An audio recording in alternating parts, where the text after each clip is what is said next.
Hey, good morning, and welcome to our daily walk through the scriptures. We're going to find ourselves in Job chapter 15 in just a moment, and would encourage you to join me there for our daily walk. And then let me just say, welcome to Saturday, welcome to January 10th, and hope that you've had a wonderful week. Looking forward to the weekend as well, and looking forward to getting into the Word of God for church and all of that, and worshiping the Lord. And hopefully, you are looking forward to that as well, making plans to be in church wherever that you are watching this from, and look forward to our times of fellowship together. All right, hit the share button, comment throughout, like the page, like the video, all of that good stuff. And then let's dive in to Job chapter number 15 for our daily walk. Job chapter 15. We've got another one of Job's friends speaking here. Excuse me, another one of his friends speaking. This is Eliphaz, and Eliphaz, the Temanite, is addressing Job's recent speeches as well as giving his introductory remarks to Job and what his ideas are about why Job is suffering and so on. And so we're going to look at that, and then we'll also note Job's response in the following chapters, okay? Job chapter 15, look with me at verse number 1. The Bible says, Then answered Eliphaz the Temanite and said, Should a wise man utter vain knowledge and fill his belly with the east wind? Should he reason with unprofitable talk or with good speeches wherewith he can do no good? Yea, thou castest off fear and restrainest prayer before God. For thy mouth uttereth thine iniquity, and thou choosest the tongue of the crafty. Thine own mouth condemneth thee, and not I. Yea, thine own lips testify against thee. Art thou the first man that was born? Or wast thou made before the hills?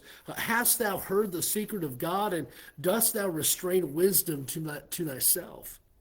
What knowest thou that we know not? What understandest thou which is not in us? With us are both the gray-headed and the very aged men, much elder than thy father. And so here Eliphaz is stating, hey, Job, you don't know anything that we don't know. You don't understand that which we don't understand. Hey, Job, we're older than you are. We're gray-headed. We're older than thy father, they say here. And Eliphaz is kind of speaking up and, hey, this is us here. And so Job here just kind of listening to Eliphaz, and Eliphaz once again is Eliphaz for the second time now. Here is speaking this individual, and really he's a little more upset than the first time in which he talked to Eliphaz, and he says, "Job, what you're saying makes no sense. Listen, you're just a young kid. You're just a young punk. Hey, we've lived life kind of thing, and you need to listen to what we have to say." Okay, now Job 15, verse number 11. It says, "Are the consolations of God small with thee? Is there any secret thing with thee? Why doth thine heart carry thee away, and what do thy eyes wink at? That thou turnest thy spirit against God, and lettest such words go out of thy mouth. What is man that he should be clean? And he which is born of woman that he should be righteous? Behold, he putteth no trust in his saints. Yea, the heavens are not clean in his sight. How much more abominable and filthy is man, which drinketh iniquity like water? I will show thee, hear me, and that which I have seen I will declare. Which wise men have told from their fathers and have not hid it? Unto whom alone the earth was given, and no stranger passed among them. The wicked man travaileth with pain all his days, and the number of years is hidden to the oppressor. A dreadful sound is in his ears. In prosperity the destroyer shall come upon him.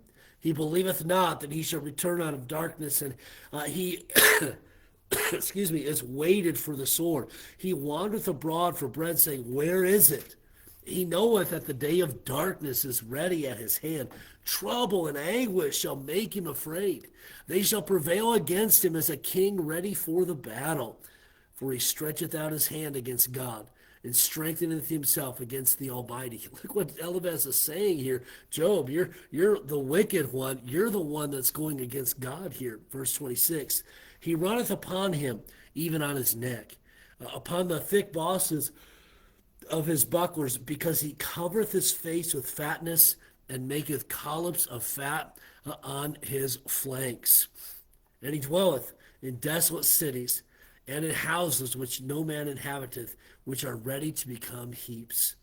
He shall not be rich, neither shall his substance continue, neither shall he prolong the perfection thereof upon the earth. He shall not depart out of darkness, the flame shall dry up his branches, and by the breath of his mouth shall he go away. Let not him that is deceived trust in vanity, for vanity shall be his recompense. It shall be accomplished before his time, and his branch shall not be green. He shall shake off his unripe grape as the vine, and shall cast off his flower as the olive. For the congregation of hypocrites shall be desolate, and fire shall consume the tabernacles of bribery. They conceive mischief and bring forth vanity, and their belly prepareth deceit. Eliphaz really hitting Job hard here, calling Job a hypocrite, calling him a liar, noting the last verse here where he says, they conceive mischief. That's Job, and bring forth vanity, things that mean nothing. There's emptiness and no purpose, and the belly prepareth deceit. That is how Eliphaz is being described by or is describing Job there as being somebody who is a hypocrite. Man, he's preached one thing, he's living another. And Job, you're lying to us. Surely you have sin that you are hiding from us. Now, chapter number 16. Then Job answered and said, I have heard many such things. Miserable comforters are ye all. Shall vain words have an end? Or what emboldeth thee that thou answerest? I also could speak as ye do. If your soul were in my soul's stead, I could heap up words against you and shake mine head at you. But I would strengthen you with my mouth, and the moving of my lips would assuage your grief. Wow, Job here saying, guys, I could attack you and go after you the same way that you are attacking and going after me. And he says, if you were in my situation, that's what I would do. And then he says, but I would not. I would seek to strengthen you with my mouth, he says. Wow, he would seek to be an encouragement. Powerful. Verse number 6. Though I speak, my grief is not assuaged. And though I forbear, what am I eased? But now he hath made me weary. Thou hast made desolate all my company. And thou hast filled me with wrinkles, which is a witness against me, and my leanness rising up in me beareth witness to my face. He teareth me in his wrath, who hateth me. He gnasheth upon me with his teeth. Mine enemy sharpeneth his eyes upon me. They have gaped upon me with their mouth. They have smitten me upon the cheek reproachfully. They have gathered themselves together against me. God hath delivered me to the ungodly, and turned me over into the hands of the wicked. I was at ease, but he hath broken me asunder. He hath also taken me by my neck and shaken me to pieces. And set me up for his mark. His archers compass me round about. He cleaveth my reins asunder, and doth not spare. He poureth out my gall upon the ground. He breaketh me with breach upon breach. He runneth upon me like a giant. I have sewed sackcloth upon my skin, and defiled my horn in the dust. My face is foul with weeping, and on my eyelids is the shadow of death. Not for any injustice in mine hands, also my prayer is pure. And so Job stating what God has allowed, what God has done. And then he says, not for any injustice in my hands. He then says, also my prayer is pure. Once again, maintaining his innocence, verse 18. O earth, cover not that thou my blood, and let my cry have no place. Also now, behold, my witness is in heaven, and my record is on high. Powerful verse there. My friend scorned me, but mine eye poureth out tears unto God. Oh, that one might plead for a man with God as a man pleadeth for his neighbor. When a few years are come, then I shall go the way whence I shall not return. Chapter 17. My breath is corrupt.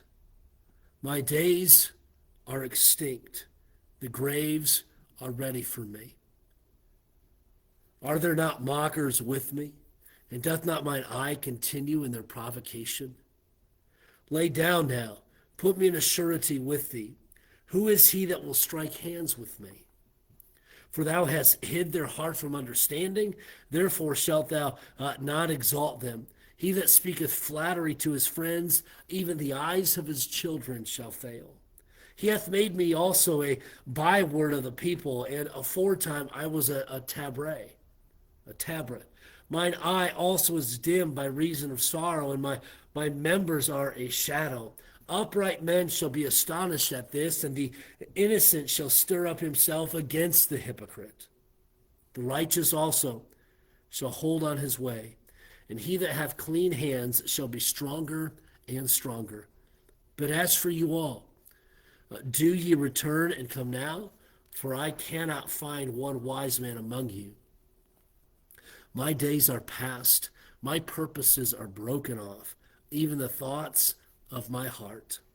They change the night into day.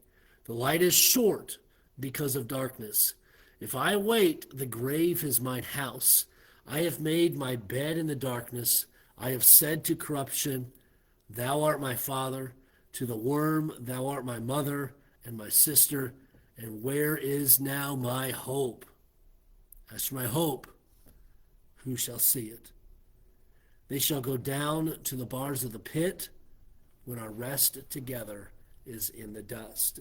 And we see that this trial that Job is experiencing is weighing on him as we see here as he calls out to the Lord here in this chapter, in chapter 17, and declaring, where is my hope? And as for my hope, who shall see it? And so what is here in chapter 16 and 17, if we can kind of lump these together for just a moment, Job obviously crying out to the Lord in this. But I want to kind of jump back to chapter 16 for a moment, and I guess early 17. How would Job's situation, how much different would it have been if his friends had simply encouraged him rather than jump on him and attack him? I think Job's state of mind may have been different, and he would not have been asking where his hope is if his friends would have simply encouraged him. Let's seek to be an encourager today. Thank you so much for joining me for our daily walk together through the scriptures.